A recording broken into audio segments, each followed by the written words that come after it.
This is CBS News New York. And breaking overnight flames light up the sky in South Ozone Park. A massive fire breaks out. We are live at the scene gathering new details from the FDNY.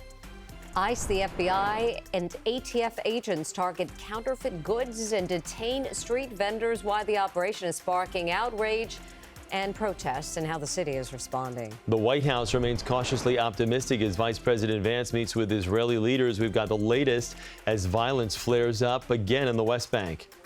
Good morning on this Wednesday, October 22nd. I'm Chris Raggi. And I'm Mary Calvi. And let's talk about your weather right now. Tony Zadigu has all the details at 6:30. We had some rain to deal with overnight. Yeah, good morning, guys. Very similar kind of setup to what we had, if you remember, Monday morning, where we had a fast-moving cold front, left us with some early morning showers. Then by the afternoon, the weather was drier and improving. Similar kind of deal today. Right now, the concentration, the focus of the rain is east of New York, so it's raining through a good portion of the beaches down there in Suffolk County. Got some pretty decent downpours, say Brightwaters to Islip that extends to the east end.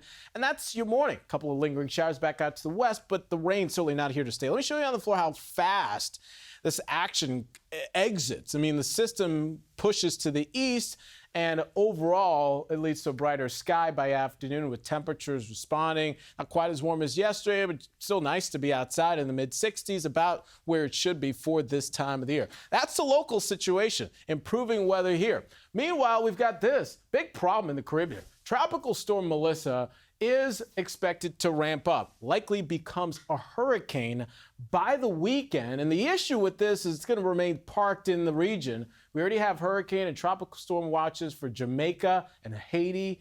Significant flash flooding expected there. We'll take you through the latest track on that storm when I see you in just a bit. 5:31 right now. Big mess on the roads. Let's get to Guy for the latest. Hey, Guy. That's right, Tony. Unfortunately, in the Bronx, we have an accident. All lanes remain closed on the westbound side of the Cross Bronx, right before Rosedale Avenue. Already, we just have standstill traffic. It's just a parking lot on the westbound side. This stretches all the way back to the New England Thruway. Drivers headed westbound may want to use the Bruckner and then jog back north to get around this. Taking a live look at the George Washington Bridge, no delays getting through the inbound upper and lower levels. The Lincoln and Holland tunnels remain delay-free as well. Checking on Mass Transit's Big Four, everything running on or close to schedule for Metro North, Path Trains, New Jersey Transit, and the LIRR. Alternate side parking is in effect today citywide. Chris and Mary, back to you. 5:32 right now. Protests break out in Lower Manhattan after a federal operation targets vendors on Canal Street. The Department of Homeland Security says ICE agents were cracking down on the sale of alleged counterfeit goods. Christina Fan is live in Lower Manhattan with more on this story this morning. Christina. Chris and Mary, good morning. The Department of Homeland Security says this was a targeted and intelligence-driven enforcement operation. But as you'll see on video, it quickly descended into chaos when dozens of masked ICE agents trying to detain street vendors were confronted by droves of New Yorkers who formed a spontaneous protest. What began as planned enforcement action by federal agents targeting street vendors triggered a night of protests across Lower Manhattan. You should be disgusted with yourself. Cameras captured scenes of shouting and pushing as demonstrators faced off against ICE agents. A lot of officers came in and started questioning people and arresting some. The Department of Homeland Security says the federal operation was focused on cracking down on the sale of counterfeit goods and involved agents from ICE, the FBI, and ATF.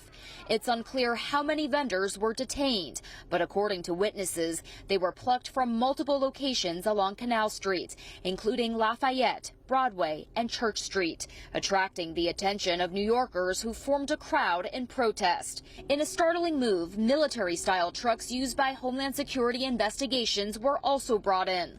Local leaders and immigration advocates quickly mobilized to condemn the agency's actions. There is no excuse for sending military-style vehicles and a national law enforcement response for street vendors. Ordinary New Yorkers on their way home or coming home stood up and said what you were doing is shameful. And ICE's response to that was escalation and violence. DHS says at least one protester was arrested for allegedly assaulting a federal officer, and in a statement wrote in part, rioters who were shouting obscenities became violent and obstructed law enforcement duties. Protests continued into the evening as crowds made their way to 26 Federal Plaza, where those detained were taken. The manner in which ICE is going into areas and just wreaking havoc, causing unsafe communities, it's clear, it's very obvious that this isn't making anyone safer.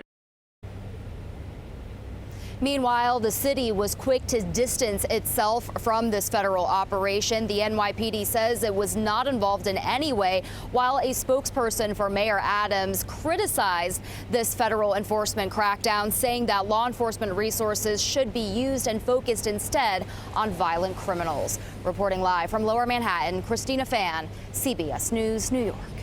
Christina, thank you. Tensions are growing across the country as well after an ICE operation in Los Angeles took a violent turn.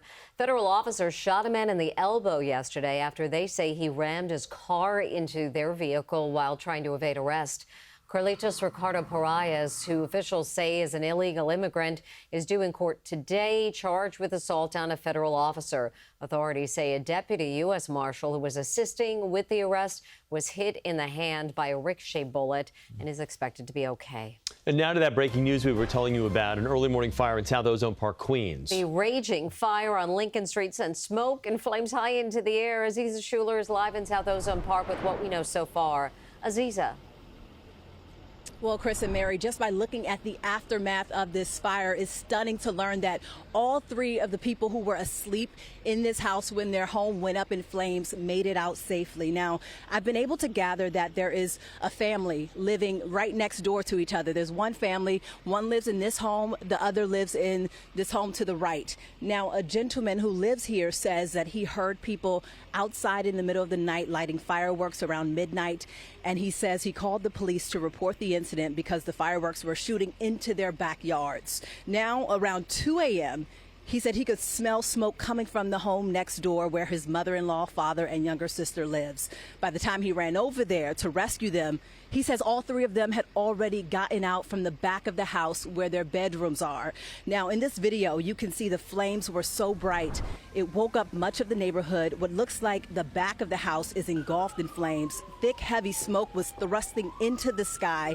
The fire jumped to neighboring homes, melting some of the exterior, and you can see firefighters tearing off the gutters on one of the homes, checking for embers, and some neighbors as far as a block away could see the house in the distance burning. Now, one person also said that they had already gone to bed at that point, but they were awakened by the sound of the fire crackling and could even feel the heat on the windows of their own home at least a block or so away. Now, back out here live at this point, I'm seeing family members going into the house to gather what they can, but they've told me that they've lost pretty much everything. I was able to speak to the FDNY. At this moment, they are not able to confirm whether or not the fireworks are the cause of this fire.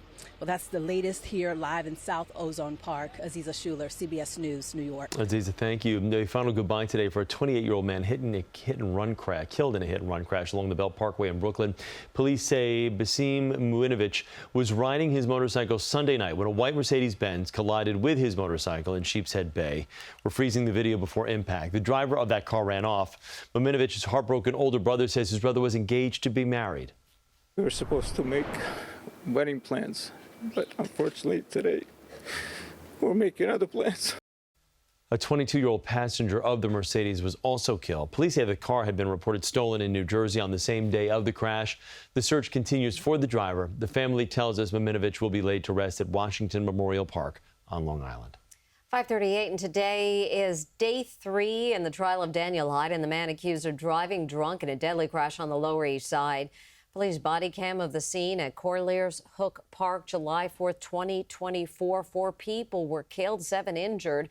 Yesterday, witnesses recounted the day, describing the scene in detail. A responding officer added to that testimony, saying there was an incident prior to the crash at Pier 36 where Hayden appeared intoxicated. This is a bench trial, so the judge will decide the outcome. Former Columbia graduate student and Palestinian activist Mahmoud Khalil fought his deportation in court yesterday after the Trump administration ordered him removed from the country. A federal appeals court is weighing whether to uphold the lower court's ruling ordering Khalil's release on bail. The lower court also found that Secretary of State Marco Rubio's justification for arresting and trying to deport Khalil was likely unconstitutional. A lawyer for the government says the lower court judge overstepped his authority. Khalil says his case is about American freedoms. This case is not about Mahmoud Khalil. This case is about every single person in this country, whether they are citizens or not. This case is about their freedom of speech and their ability to dissent. The Trump administration wants to retain Khalil and deport him. The judges are now considering a decision in the case. No word on how soon that decision will be made. 5:40 right now. The White House is cautiously optimistic that peace will hold in Gaza. Today, Vice President J.D. Vance will meet with Israel's prime minister and president. Yesterday, Hamas returned the bodies of 2 more hostages. One of them was identified as an 85-year-old man killed in captivity. The other was a member of the IDF killed during the October 7th attacks. Israel transferred the bodies of 15 Palestinians to the Gaza Strip. While in Israel, Vice President Vance commented on the fragility of the peace process. Every time something bad happens, and every time that there's an act of violence, there's this inclination to say, oh, this is the end of the ceasefire. This is the end of the peace plan. It's not the end. It is, in fact, exactly how this is going to have to happen when you have people who hate each other, who have been fighting against each other for a very long time. In the West Bank, video obtained by the Associated Press shows an Israeli settler beating Palestinian olive harvesters with clubs.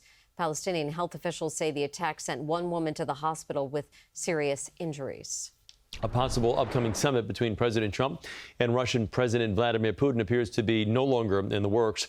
The White House had talked in recent days about holding a proposed in-person meeting between the 2 leaders in Budapest in an effort to bring the war between Russia and Ukraine to an end. On Tuesday, White House officials said there are no longer plans for the summit in the immediate future. And President Trump told reporters he did not want to, quote, have a wasted meeting. 5:41. Let's get you back over to meteorologist Tony Sadiku. And Mary, it's kind of a damp start to the day, but a brighter finish. Some leftover showers primarily east of town reveal some bright sunny skies this afternoon. Numbers not quite as warm as they were yesterday, but I still think you'll like being outside. We do have some clouds early. I think we're able to scour them about 64 today. Tomorrow is bright, cool, and breezy at 60. Sunny Friday, not as breezy, but it's chilly. We'll talk about if we hang on to that cooler trend into the weekend. I want to see you in just a bit. 5:42 back to Guy we go on the major issue in the Bronx. Hey, Guy, what's the latest? That's right, Tony. Unfortunately, all lanes remain closed on the westbound side of the Cross Bronx. This is right before Rosedale Avenue. This is due to a major crash in the area. This happened about 45 minutes ago. Already, we have major delays back to the New England Thruway. Drivers headed westbound may want to use the Bruckner and then jog back north to get around this. Alternate side parking is in effect today citywide. Chris and Mary, back to you. Guy, thank you. Coming up, new sugar warning labels are popping up on menus across the city. What you need to know. And a big upgrade for Brooklyn's youngest patients. A brand new children's ER opens up. Why it's such a huge game changer for the borough.